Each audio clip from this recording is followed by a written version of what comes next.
se den inicio a los alegatos, así que tiene la palabra la doctora Hermida Leyenda por la querella. Muy buen día, señores jueces del tribunal, el Ministerio Público y los colegas presentes. Doy comienzo a esta discusión final del debate llevado a cabo contra Rubén Ernesto Carrasone por los crímenes descriptos en el artículo 80, inciso 1, homicidio agravado por el vínculo, el inciso 11, homicidio por violencia de género, femicidio, y el artículo 245 de falsa denuncia por secuestro extorsivo ideado. Pongo en conocimiento del tribunal en primer término que el día 13 de enero se llevó a cabo correctamente la inscripción ante el registro de las personas de la presunción de fallecimiento de Estela Maris Sequeira. Es importante decirles que yo conocí a Estela Maris Sequeira un 3 de abril del mismo año en que ella murió brutalmente asesinada. Ese día la pude conocer. Es la primera vez que estoy en un juicio donde la víctima de un feminicidio habló conmigo. Cuando hablamos de un caso de violencia de género, a diferencia de los otros casos donde se encuentran los indicios, las presunciones, las pruebas materiales, se advierten indicadores. ¿Qué son los indicadores? Los indicadores son la información que nos va dando la víctima antes de llegar a este terrible momento. ¿Cuáles son los indicadores que mostraba Estela Maris Sequeira? Bueno, claramente los mismos con los cuales terminó el 29 de diciembre del 2016. Así como las testigos Cecilia Pastor y la testigo Romina Sanz relataron, se encerraban en una de las casas, gritaban y al día siguiente tenían hematomas. Esa fue también el final de Estela Maris Sequeira. Cuando relata su testimonial, la querellante expresa que ella estaba bien con su mamá y que las cosas comenzaron a cambiar cuando arriba a la casa Carrasone. Según la testigo Pastor, fue en el 2006. Ella cree que a comienzos del 2006. La situación cambió. Dejó de verse con su madre, Estela, dejó de verse con sus hermanas, y como bien declara la testigo Andrea Sequeira, sus hermanas creían que Carrasone no era para ella. Incluso Eva decía que Carrasone no era abogado. Y su madre, cuando la última vez que ve a Andrea Sequeira, dice, él la mató, debe estar seguramente en una tosquera. Los relatos sobre violencia de género se van llevando a través de todas las testimoniales. No solamente Ponzo relata un hecho importante de violencia de género cometido en el 2011, pudimos oír el último día de debate ese audio del 2011, un audio de llamada al 911, un audio muy distinto a los que se producen hoy, cuando uno llama al 911. En ese audio, en una pregunta muy indicativa, quien recibe y receptúa la llamada dice, ¿se cayó? Hoy en día las preguntas y cómo están instruidos la policía realmente ya no hace ese tipo de preguntas indicativas, sino por el contrario, pregunta si existe dentro de la casa quién la golpeó y si necesitan de un patrullero.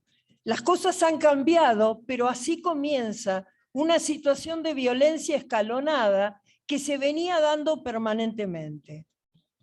Solange se retira de la casa, Solange no vuelve a vivir con su madre, Estela no vuelve a tener contacto con sus hermanas, Estela no vuelve a tener contacto con su propia madre.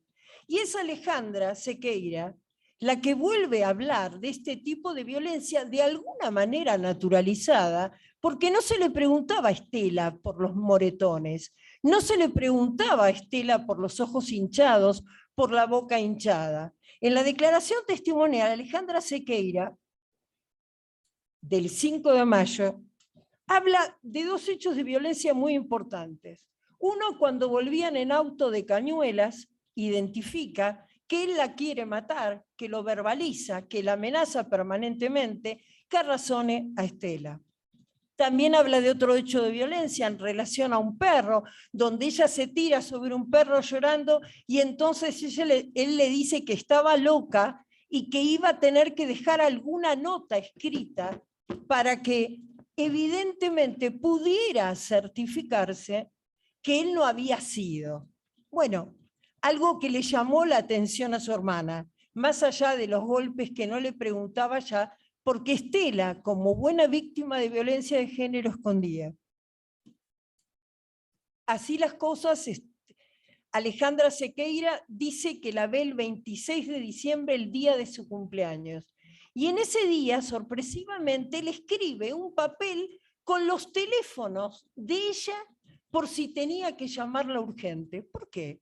Si eran personas que se veían comúnmente. ¿Qué le ocurría a Estela ese 26 de diciembre que necesitaba dejar un papel por escrito que luego Sequeira se lo entrega en mano al señor fiscal? Bueno, también la ve el 27 por un tema del agua y luego no vuelve a verla nunca más. Jorge Casquet habla de los golpes en los brazos que se le veían habitualmente a Estela. Susana Álvarez habla y relata cómo fue el episodio del 2011 que hizo que Solange se retirara de la casa de su madre. Lo relata perfectamente, porque ella estuvo ahí todo el fin de semana, escuchando a Estela quejarse y también escuchando que no iba a hacer la denuncia, porque ella comete el grave error de creer que puede salir sola de eso. Lamentablemente no pidió ayuda. Es muy importante también analizar cuando Zuli habla de Estela y se refiere en la testimonial a Estela, además de decir que Estela estaba muy sola y sin conocer a Alejandra Sequeira, expresa lo mismo sobre la soledad de Estela que manifestaba. Más allá de eso, hasta la misma Lourdes, a la cual poco hay que creerle, la misma Lourdes cuando relata habla de esa soledad de Estela. Esa palabra, soledad, es una palabra que hace que Estela no denuncie. Lourdes incluso dice más, era una pareja distanciada. Entonces cuando le preguntamos por qué, dice que era una pareja distanciada, dice, y si pasaba todo el fin de semana en mi casa, desde el viernes al domingo o al lunes. O sea que todo ese cuento que nos quisieron vender de una pareja cariñosa, agradable, evidentemente no existía.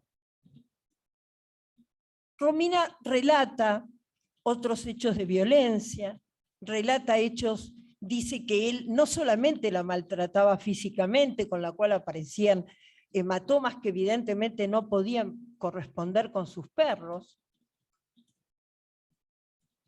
relata que además la agredía, le decía que el escote no correspondía, que no se pusiera un escote, que parecía una puta, y decía un montón de frases desagradables que tenían relación con una subestimación y un maltrato psicológico permanente. También lo dijo Jorge Casquet. Cuando ella quería hacer un emprendimiento, él se lo anulaba. Adiós remises, adiós cualquier idea que tuviera Estela de hacer un emprendimiento. Un emprendimiento que hacía con su propio dinero, pero la violencia también llegaba a su propio dinero. Yamila también relata el hecho del 2011. Lo cuenta porque su madre se lo dijo, porque Estela se lo dijo.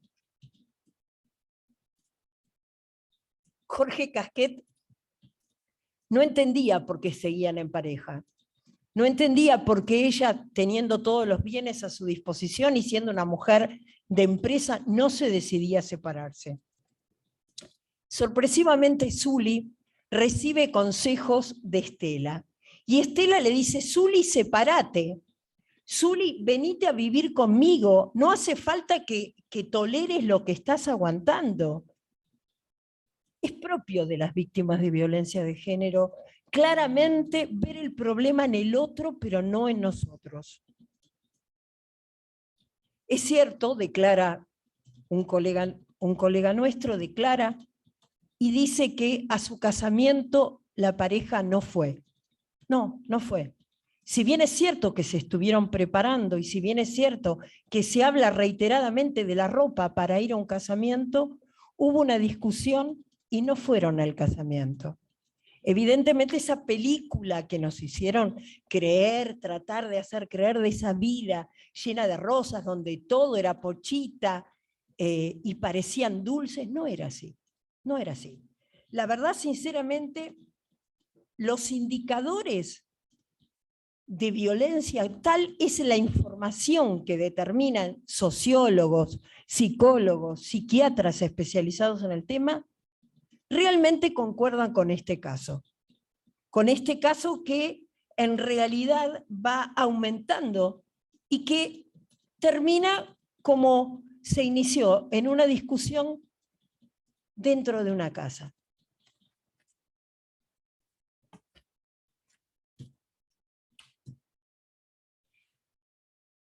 Hay algo que todos relatan igual, hasta el mismo Franco, que por supuesto no conoce a nadie de la familia.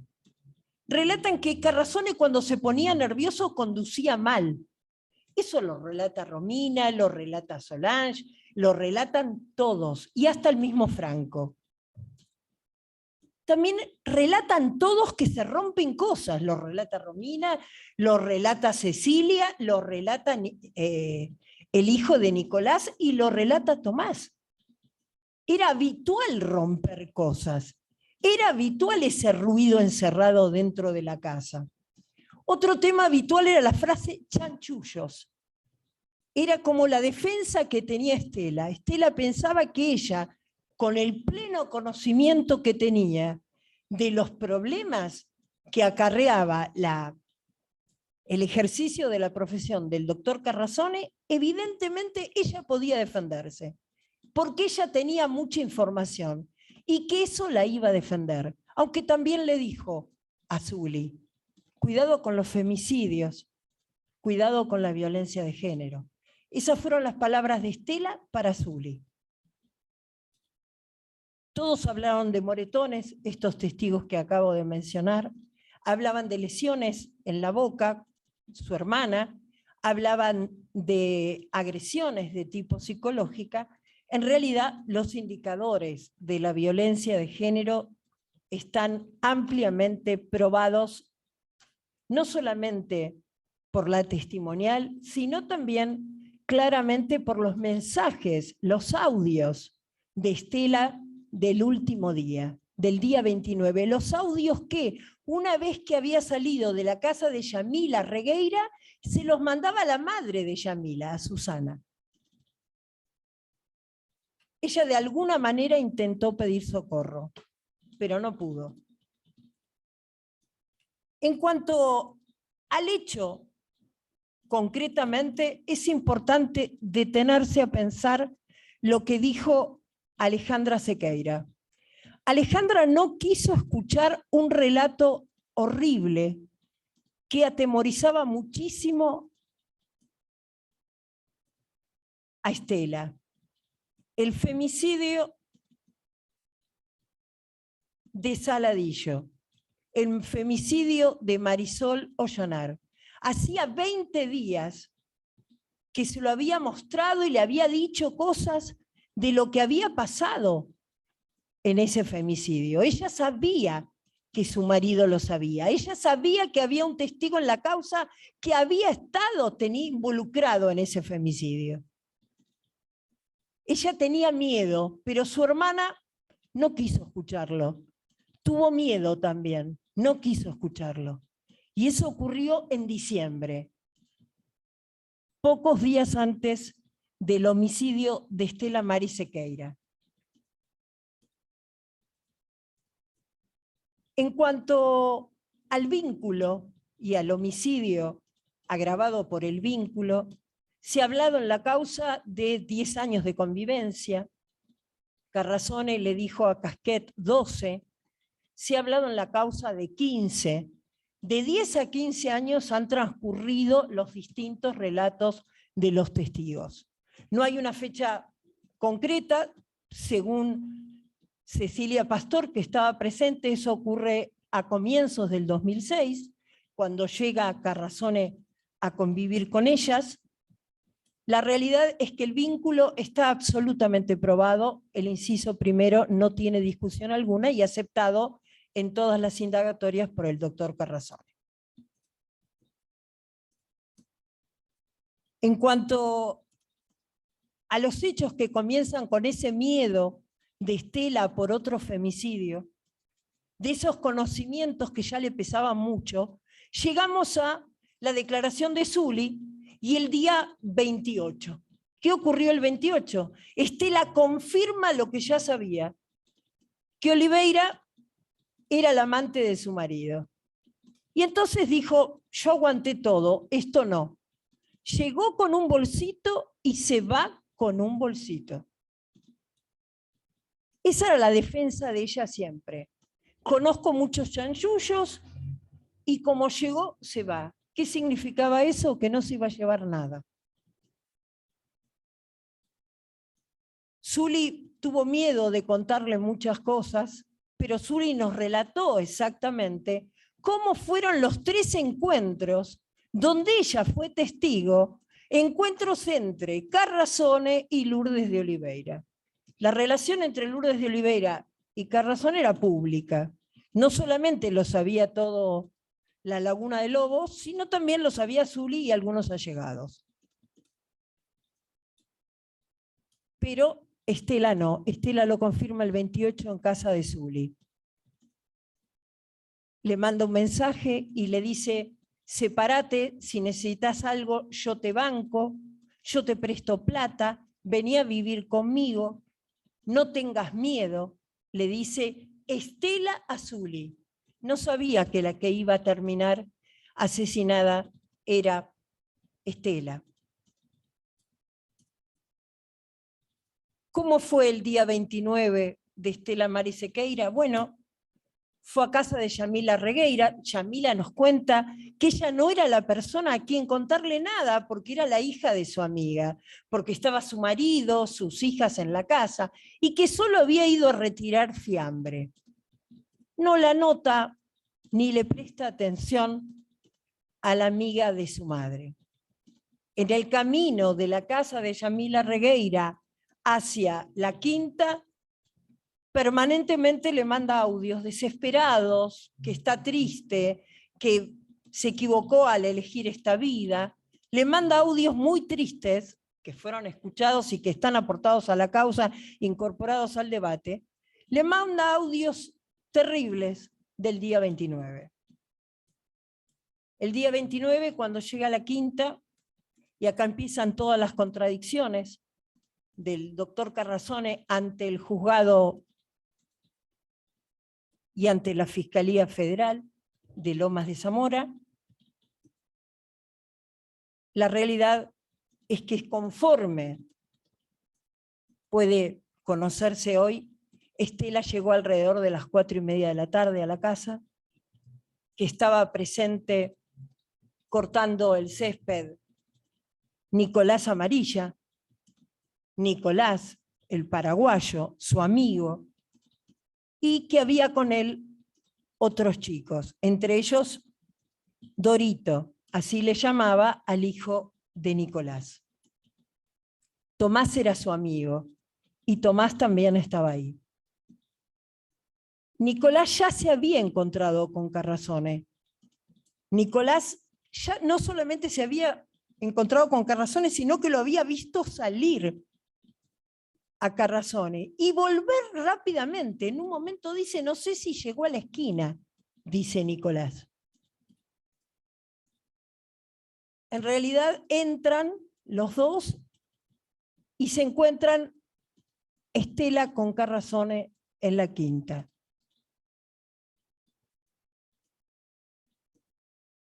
Hacía muchísimo calor y Nicolás reitera en 4 oportunidades en la última declaración que la ve a Estela muy cansada.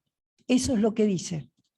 La ve muy cansada. Le preguntamos si estaba alegre, triste, muy cansada. No pudo definir con otra palabra cómo la vio Estela. Incluso la vio desarreglada, no la vio bien. Bueno, en las pruebas que yo obtuvimos durante el debate, no solamente tuvimos la declaración testimonial de Nicolás Amarilla, Hernán Martínez y Tomás Naubiles, sino también que nos dirigimos hacia la quinta y pudimos observar todo, e incluso hicimos un croquis y le pedimos a los testigos que se ubicaran en el lugar. Ellos se ubicaron bien, correctamente. Y dijeron lo que habían escuchado. No hay en las declaraciones testimoniales contradicciones. No hay mentiras en las declaraciones testimoniales. Se fueron animando a decir las cosas. Hay ampliaciones en las declaraciones testimoniales, pero nunca se ven contradicciones. Hernán Martínez, que tal vez es el más primario de los que declararon, de estos testigos de cargo que declararon, Hernán Martínez insistía en señalar la casa donde no vivía Estela, donde no era la casa principal, sino esa casa que era lindera con el techito del garage externo. Hernán insistía con mostrar esa casa. Y sin embargo, nosotros no le prestamos atención a algo importante que tampoco le prestó atención el doctor Carrazzone. ¿Dónde se encontró la cartera de Estela Mari Sequeira? En esa casa. Conforme fojas 310 y 312, poco se ha hablado de ese elemento, se encuentra la cartera de Estela Mari Sequeira con maquillaje, documentos, licencia de conducir y una billetera. O sea, todo lo que necesitaba Estela estaba en esa cartera. Una cartera sin la cual obviamente no hubiera salido, porque tenía todo lo imprescindible. Había tarjetas de hipermercados. La policía, cuando hace el allanamiento, me refiero a la Policía Federal, el día 6 de enero la encuentra. Y así figura en todas las actas que obran en la causa. Este hecho importante y trascendente es que en algún momento Hernán advirtió la importancia de ir y volver de una casa a la otra. Los dos hablan de ir de una casa a la otra, hablan de ruidos secos, hablan de libros, uno se anima a decir que eran ruidos de cerámica. La realidad concreta es, los ruidos vuelven a repetirse, los mismos que escuchaba Cecilia, los mismos que escuchaba Romina, los mismos que escuchaba Solange, vuelven a repetirse, pero años más tarde, muchos años más tarde, siguen manteniéndose la misma metodología de comunicación en la pareja. Lo que pudimos demostrar en el debate es que Carrazzone nunca salió de esa quinta el 29. Él no pudo desvirtuar las pruebas que le propusimos. En ningún momento declaró acá ningún chino de un supermercado, ningún lugar donde comprar algún elemento para un auto. Y como dijo Nicolás, voy a repetirlo, fue y volvió, no tardó nada. Si bien Nicolás Amarilla y Hernán Martínez hablaban un idioma traducido, si bien Hernán era un chico muy primario, Tomás Naubiles pudo ser exacto en cada una de sus declaraciones. Exacto. Él contó dónde estaba él, dónde estaban las hamacas, qué ruido se escuchó, que no lo vio a Carrazone él. Él relató todo, lo que le dijo Hernán, lo que le dijo Nicolás. Relató todo y es el testigo sin duda alguna de cargo más importante. No hubo contradicción alguna entre los tres. En realidad es perfecto el croquis hecho en la casa. Y la verdad son los tres testigos que certifican que Carrazone y Estela Mari Sequeira ese día y alrededor de las 6 de la tarde, entre las 4:30 y las 6 de la tarde, tuvieron una pelea cerrados en la casa. Los gritos se escuchaban, hijo de puta, decía Estela. Evidentemente fueron las últimas palabras que se le escucharon. Y un mensaje que había en Facebook, que decía, con la misma frase, decía, devuélvanme la plata. Ese mensaje de Facebook lo vieron todos. Estela era absolutamente presente. Utilizaba las redes todo el tiempo. Utilizaba la comunicación con sus hijos, con sus amigas todo el tiempo.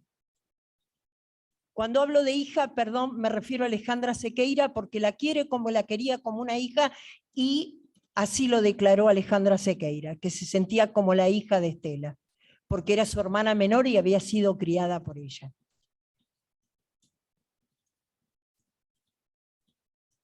Evidentemente, lamentamos la muerte de Gregorio, más allá de como ser humano, como testigo, y es Cecilia Pastor quien nos relata lo que escuchó de Gregorio. Cómo Rubén Carrazone vendía los dólares, cómo estaban buscando para tirarle el muerto a Solange. En realidad,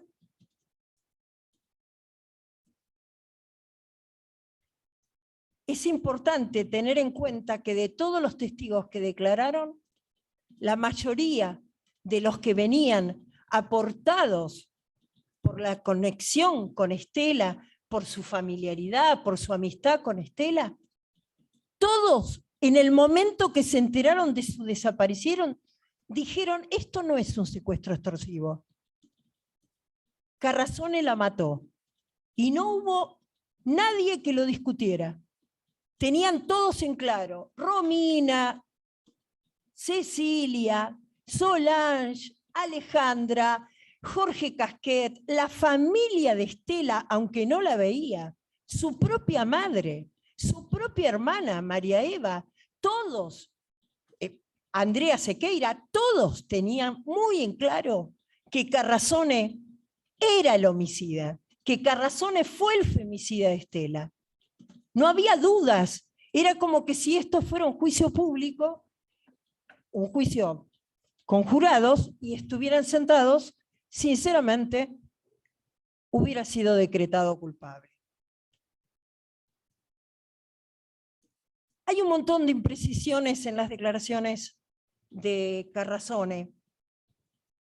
Muchísimas, muchísimas. El tema del cumpleaños, que resultó ser el único que no sabía que el cumpleaños no se realizaba el 30. Hasta la misma Oliveira dice, había un problema en el restaurante. Claro, estaba cerrado, ese era el problema, que no abría el 30 de diciembre. Ella sí lo sabía. Los errores fueron muchísimos. Hasta el comisario de la policía de la provincia de Buenos Aires dijo que en realidad no es que no se lo atendió a Carrazone, que no esperó cuando fue a hacer la denuncia y que volvió a la madrugada, que no quiso esperar, que volvió a la madrugada.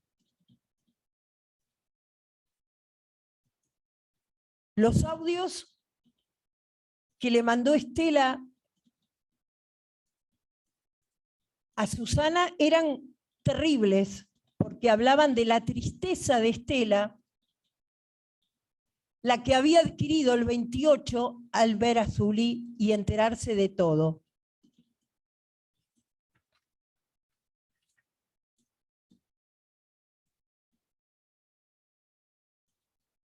No solamente tenemos testigos del día anterior al hecho y los motivos que llevaron a Estela a terminar esa relación,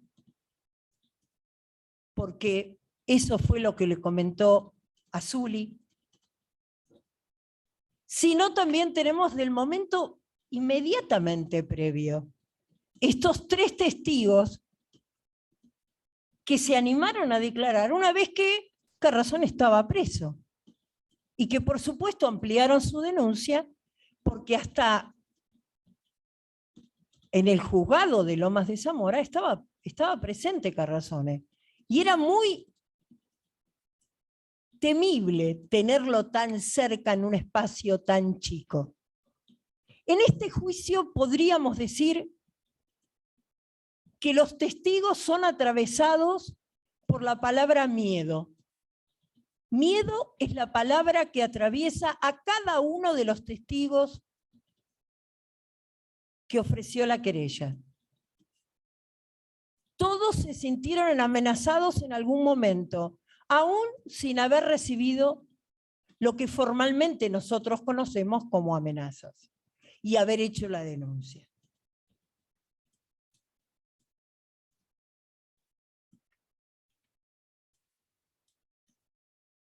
Vamos a detenernos ahora y analizar qué ocurrieron los días posteriores a esa pelea entre Carrazone y Estela. Es muy importante cuando analizamos las declaraciones de la policía bonaerense, la diferencia con la policía federal. Y no voy a criticarlos, pero la policía bonaerense hablaba del 30 permanentemente. Y cuando declaraba, se olvidaba del 29. Hablaba del 30, que la fue a buscar al restaurante a la noche, como si el 29 no hubiera existido. Había una cierta, claro, confianza entre ellos, porque había estado ubicados en la casa durante mucho tiempo y habían charlado mucho con el doctor Carrazone. Entonces, evidentemente apuntaban al día 30. Los federales, convocados por Gómez Barbela, habían sido mucho más objetivos porque su trabajo tenía una relación muy pericial con la causa. Una pericial muy objetiva sin charlarlo con Carrazone. Era una tarea pericial. Una tarea donde se advirtieron algunas cosas materiales claramente relacionadas al homicidio. No solamente se encontró la cartera de Estela, también se encontró que en un auto estaba bastante lavado, el que determinaron como el blanco, Leyenda lo declaró. Habla de las cosas que encontraron en el auto y menciona las fojas 139, 146, 651, 652. Habla del precinto de color negro ubicado en el Chevrolet, de una sábana elástica ubicada en el baúl, de la mancha hemática que nos relató con tiempo y esfuerzo en el baño de Estela Mari Sequeira. ¿Qué ocurrió el día 29 a la noche? Carrazone no salió de su casa. Carrazón estuvo ahí con Estela. Estela muere en sus manos el 29 de diciembre. Y Carrazone no sale a ningún lado. Se ocupa de lo que había hecho. Y sorprendentemente, para nosotros, aparece acá un hombre que casualmente se lo habían presentado en el mes de noviembre, a fines de noviembre, la señora Lourdes de Oliveira se lo presenta, un tipo que él no conocía, a pesar de que Lourdes de Oliveira lo conocía hacía 14 años. Él no lo conocía, y a pesar de ser un hombre muy famoso, porque tiene notas en Google que es entretenidísimo de buscar, porque las encuentra en cualquier buscador, no solamente de la Argentina, sino de todo el mundo. El reducidor de cabezas, Oscar León, especialista en ácidos porque así lo define ante Clarín, ante Página 12, ante diarios internacionales. Los convoco a que cuando tengan un buscador cerca pongan ácido Oscar León, y van a encontrar toneladas de páginas en varios idiomas donde León explica cómo reduce una cabeza con la sumatoria y la mezcolanza que hace con ácidos. Cómo limpia las cosas. A mí me negó que hiciera ese tipo de trabajos. Me dice que solamente tomando sol uno se achicaba. Yo dije, bueno, ¿para qué una dieta?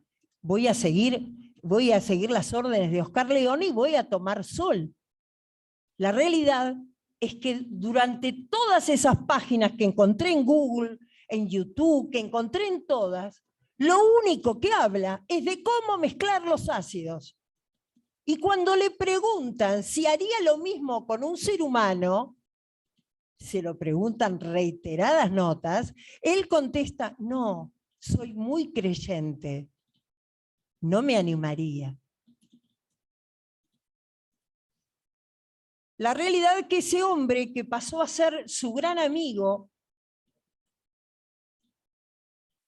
declaró que el 18 de diciembre fue la única vez que comieron los cuatro en la casa de Lourdes. El 18 de diciembre es una fecha muy importante, muy, muy importante. Porque ese 18 de diciembre Estela fue a los gritos a pedir el dinero que le correspondía y le debían a la quinta. Se dijo que estaba borracha Estela. Porque es importantísimo. Todo lo único que hemos escuchado en esta causa es que Estela tomaba cerveza. Yo dije, si en realidad hubiera desaparecido y en realidad se hubiera perdido, hubiera sido muy útil que hubiera tomado cerveza, seguramente se hubiera caído. Pero tratar de ensuciar a Estela en este debate también consistió en la violencia de género que va más allá de su muerte, de su homicidio agravado. Ensuciemos a Estela. Estela es gorda, Estela es una mujer que usa escotes, Estela es una mujer. Ensuciemos a Estela y cuando no podemos con Estela, sigamos con la doctora Hermida. Pero la realidad es que había que ensuciar mujeres. El 18 de diciembre, a las 8 de la mañana, estaban, sorprendentemente, Carrazone, Estela, Lourdes y León en la parrilla de Lourdes. Esa fue la gran pelea, el 18 de diciembre. El 28, 10 días después, ella confirma lo que ya sabía, que era que Lourdes era la amante de Carrazone. Y que Oscar León colaboraba y se convirtió en el amigo número 1 de Carrazone. En su Facebook, en sus redes sociales, aparecían después de la muerte, el homicidio de Estela, fotos de Carrazone con León todos los días. en distintos restaurantes, en distintas confiterías, acompañados por abogados, acompañados por... Las fotos están en la causa y fueron acompañadas en el pendrive. Entonces, volviendo al homicidio, hay que recordar que Oscar León es un importante ciclista reconocido en la zona, que hoy día el diario de la Laguna de Lobos habla de cómo anda en bicicleta, a pesar que él nos mintió y nos dijo que había dejado de ser ciclista en el 2015. No es así. Los periodistas no opinan eso. Él sigue en bicicleta. Zuli lo declaró, sigue en bicicleta. Él fue la compañía permanente de Carrasone después del 29 de diciembre. Cecilia Pastor relata haber transcrito un audio de Zuli donde declaraba haberlo visto a Carrasone en la puerta de Oliveira a los gritos con León para que le abriera, el día 30. Nunca más se separaron después del hecho, después del homicidio de Estela.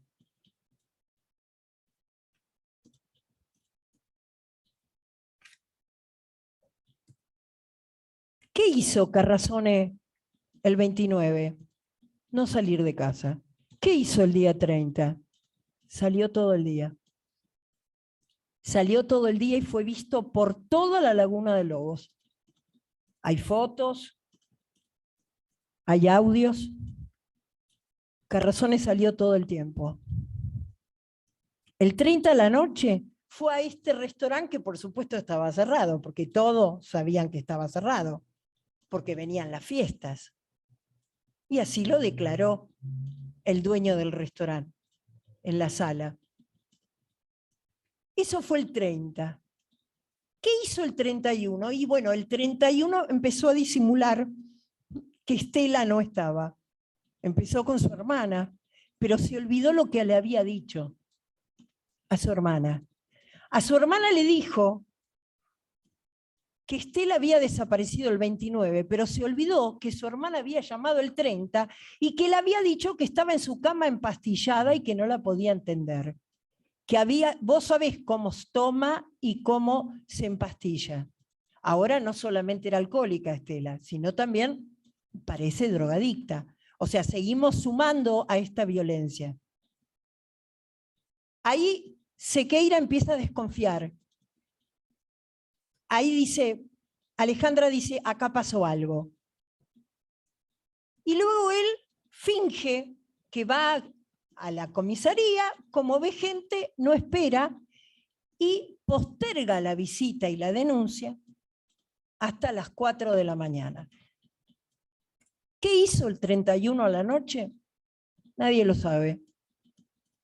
Nadie lo sabe qué hizo el 31 a la noche, pero sí ocuparse de lavar autos, sí ocuparse de lavar la quinta, sí ocuparse de borrar huellas, con la ayuda, por supuesto, y la colaboración de Oscar León, que no se separaba de su lado. ¿Qué hace el día primero Carrasone? El gran invento, la gran creación, lo que nos lleva hoy a estar acá. Porque ustedes saben que deberíamos estar en otro fuero, deberíamos estar en criminal y correccional, pero estamos en sede federal. ¿Qué es lo que hace? Inventa un secuestro extorsivo. ¿Y a quién utiliza? Alguien que no tenía capacidad alguna para ser un secuestrador.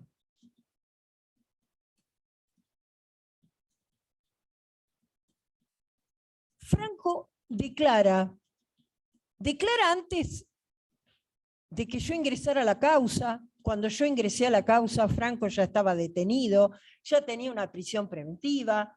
Franco ya había declarado horas y horas ante el fiscal Gómez Barbela.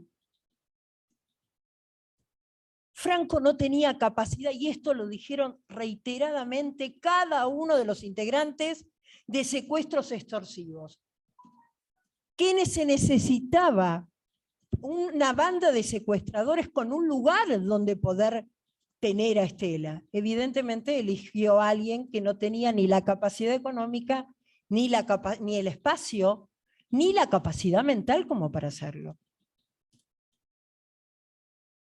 Así fue que el primero inventó el secuestro extorsivo e involucró a un tipo que la verdad tenía antecedentes y además era un hombre de escasos recursos, no solamente económicos, sino también culturales. Entonces trabajaba para él, le conseguía casos para él, era un hombre con cero recursos, pero no se detiene ahí. Como ese hombre con cero recursos no era tan tonto, no hizo el llamado él.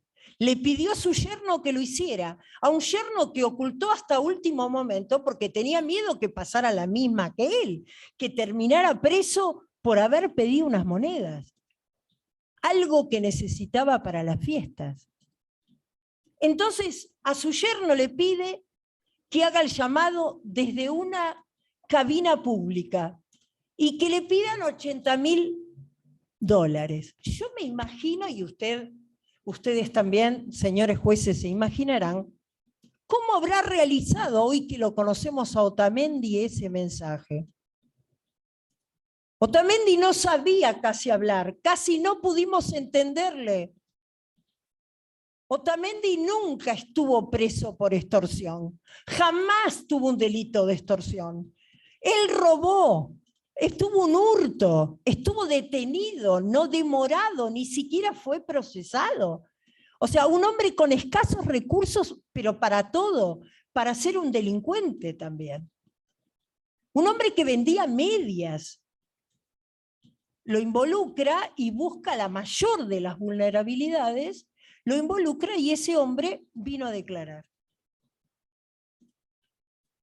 Otamendi no solamente no estaba preparado como para ser un secuestrador, sino tampoco podía ni pensarlo.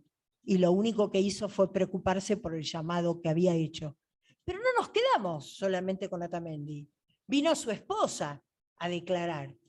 Vino su esposa, vino la hermana de Franco, vino la otra hija de Franco, vino el esposo de la otra hija de Franco. Ya no faltaba nadie de la familia Franco acá.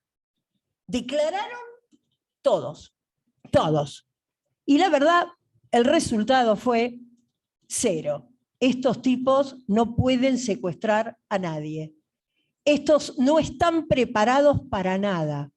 Y por el contrario, nos encontramos sorpresivamente con familias muy humildes que tenían principios, aún a pesar de tener antecedentes, que tenían principios y que no hubo contradicción entre ellos. Ninguna. Se dijeron todo y no tenían las facultades como para repetirlo o memorizarlo, para nada. Así las cosas llegamos a ese famoso dinero que le dio Carrasone a Franco.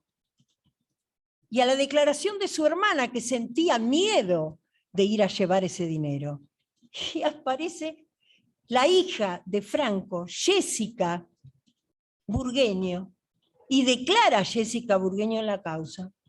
Y aparece con un niño de 4 años. ¡Qué imagen de temor! Parece hasta ridículo.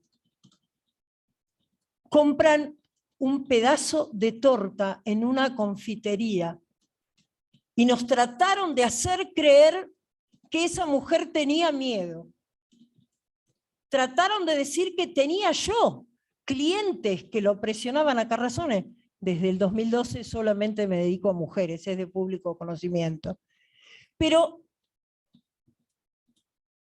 declararon todos los familiares de Franco, sin contradicciones, sin ningún tipo, fue valiente, no tuvo problemas. Y la verdad, tengo que decirles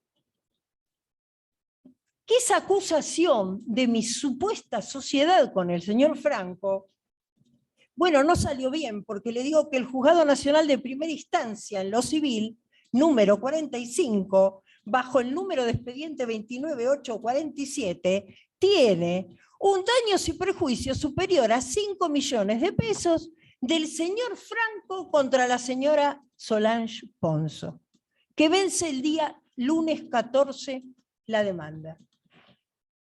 ¿De qué sociedad estamos hablando?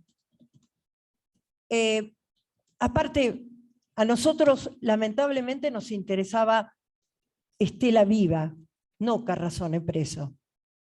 Nos interesaba Estela separada, Estela libre, no Carrazone preso. En este tema del secuestro extorsivo, la falsa denuncia, este falso artículo 170,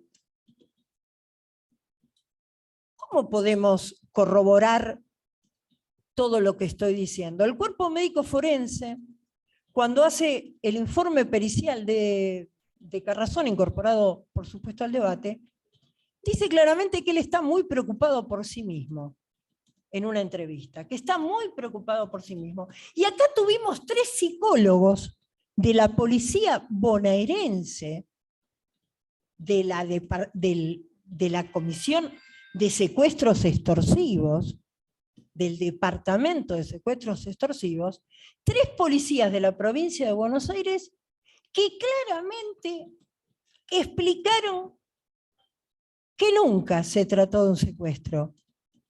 ¿Pero por qué no se trató de un secuestro? Porque era evidente en la actitud de Carrazone. Carrazone estaba absolutamente desafectivizado, desinteresado. ¿Cuál era el interés de Carrazone? Volver urgentemente a Lobos, mostrarle que tenía un estudio jurídico, hacer su nueva vida. Y así lo pidió a la DDI, lo pidió en una nota, y así fue que se retiraron los policías. Cuando Juan Pablo Díaz, el 3 de noviembre, declara que era un psicólogo, un oficial psicólogo, declara el desinterés que tenía Carrazone y de una actitud absolutamente contraria a lo que es una víctima pasiva de un secuestro extorsivo. La comisario, psicóloga de operaciones especiales, Gabriela Travasso, el mismo día, nos dio una clase magistral de lo que era la actitud de Carrazone mientras ellos trabajaban buscando a Estela. No solamente había un desinterés, no solamente había una desafectivización, no solamente había unas ganas bárbaras de que ellos se retiraran, sino que había una cierta soberbia por parte de él, como diciéndole, pero lo que están haciendo ustedes no sirve de nada. ¿No tenés miedo de quedarte conmigo acá la noche? Trató hasta de seducirla, y como la comisario es una mujer muy preparada, obviamente no lo dijo, pero la incomodidad fue repetida por los 3, por Juan Pablo Díaz, por Gabriela Travasso y por la última psicóloga que declaró, Gisela Tamara Coronel. Los 3 declararon que era incómodo estar cerca de Carrazone y que Carrazone tenía una posición opuesta a la de una víctima de secuestro. Una víctima de secuestro al principio dice, no lo creo, no lo creo, no lo creo. Es como cuando alguien se muere, y lo comparó con el duelo, la comisario. Lo comparó con el duelo y los dijo, no. A nosotros vemos que la gente no lo puede creer, que no lo puede creer, y que después empieza de a poco a tomar contacto con la realidad, que esa persona amada no aparece, que esa persona que ellos están buscando no aparece, y ahí empieza la angustia.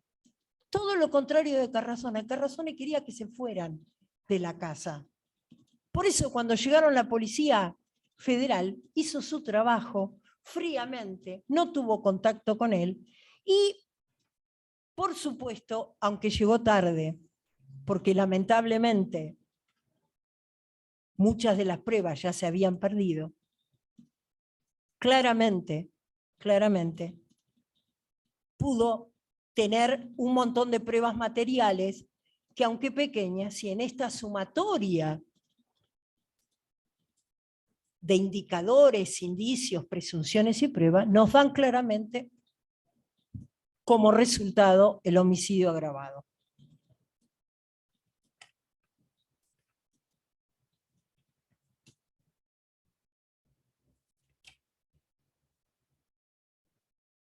En mi alegato voy a pedir falsos testimonios para Manca, Carlos Manca, Teresita Ojeda. ¿Y en qué baso estos dos falsos testimonios? En los audios presentados, analizados por Gendarmería y aceptados en debate de Teresita Ojeda, donde deja claramente que ella ya sabía que habían estado en la quinta el hijo de Amarilla y su amigo, donde queda claro que Manca no se enteró ni por los medios ni por ningún lugar, sino que se enteró de todo esto a través de un paraguayo que tenía un negocio. Manca, además vamos a pedir sobre Manca la certificación de su declaración testimonial, porque necesitamos aportarla a otra causa, en la cual él está involucrado, y que me reservo en este momento el derecho de decirlo, porque podría correr riesgo mi vida claramente. En tercer lugar, voy a pedir se investigue la relación directa que tuvieron con este homicidio dos personas, Lourdes Oliveira y Oscar León. El 18 de agosto declararon, no solamente tuvieron falso testimonio en relación a, por ejemplo, en el caso de Oliveira, a sus anteriores declaraciones, sino también en relación a todo lo que se lee en Internet. Hay un encubrimiento y además queremos que se investigue todo el hecho en sí, que tenemos que determinar que haya sido todo posterior o no al homicidio de Estela Maris Sequeira.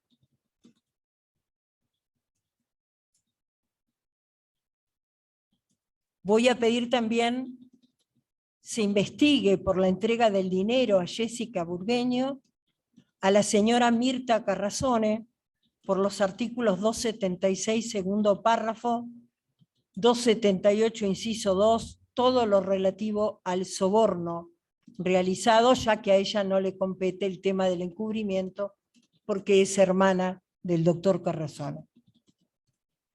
Por otra parte, también voy a pedir una copia legalizada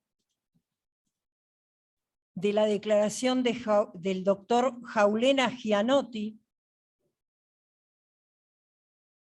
porque también va a ser aportado a otra causa, donde resultará de interés.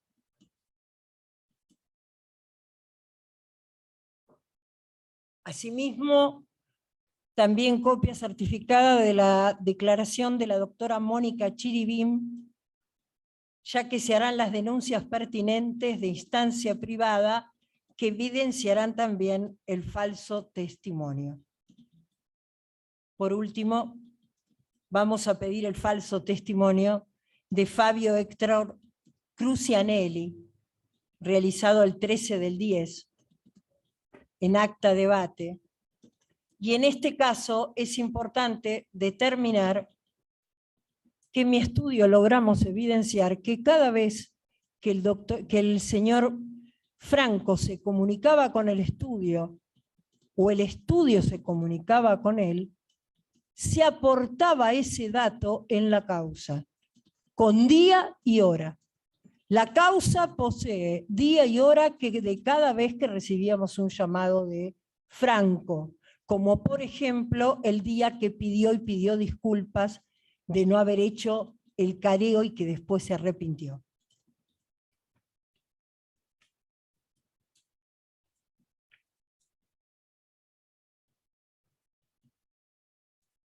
pediría un cuarto intermedio para continuar. Sí, doctora, hacemos un cuarto intermedio de 10 minutos.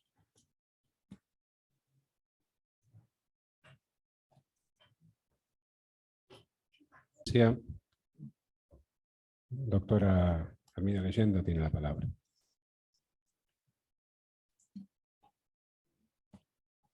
En este caso, no hemos encontrado estela, pero recordemos que el cuerpo del delito no es el cadáver. Y jurisprudencialmente en nuestro país está absolutamente sentado. El homicidio sin cuerpo en nuestro país nos remonta a Miguel Bru en 1993, a Annegret Müller en el 2004, a Roxana Núñez en el 2009, a Erika Soriano en el 2010, a Beatriz Argañarás en el 2005, a Marcela Mammani en el 2012, a Marcela Monzón del 2009, a Estela Maris Pugliese en el 2007, Miguel El Gaucho Vera en el 2001, Nicolás Saurel en el 2014, Daniel Solano en el 2011. E internacionalmente, una de las causas más importantes que revolucionó España, sin duda alguna, fue la de Marta del Castillo, que modifica la jurisprudencia española y determina no solamente el homicidio sin cuerpo, sino también determina, que ellos le llaman asesinato en este caso, sino también que determina la división de la causa según los autores sean menores o mayores, una primera etapa que se modificó en España. También un homicida serial, Ramón Lazo, fue debidamente condenado por el homicidio de su segunda esposa y su cuñado, exactamente sin cuerpos. En Inglaterra, en 1954, se cambia la ley y deja de tener la necesidad el pueblo inglés de encontrar el cadáver. Y es con el caso de Mona Tinsley, donde cambia toda la ley inglesa y el Common Law reconoce el homicidio sin cuerpo.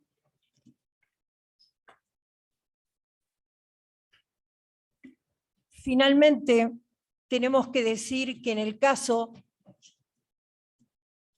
de autos no existe ninguna causa de justificación ni ninguna causa de inimputabilidad que mesure la pena contra Carrasone.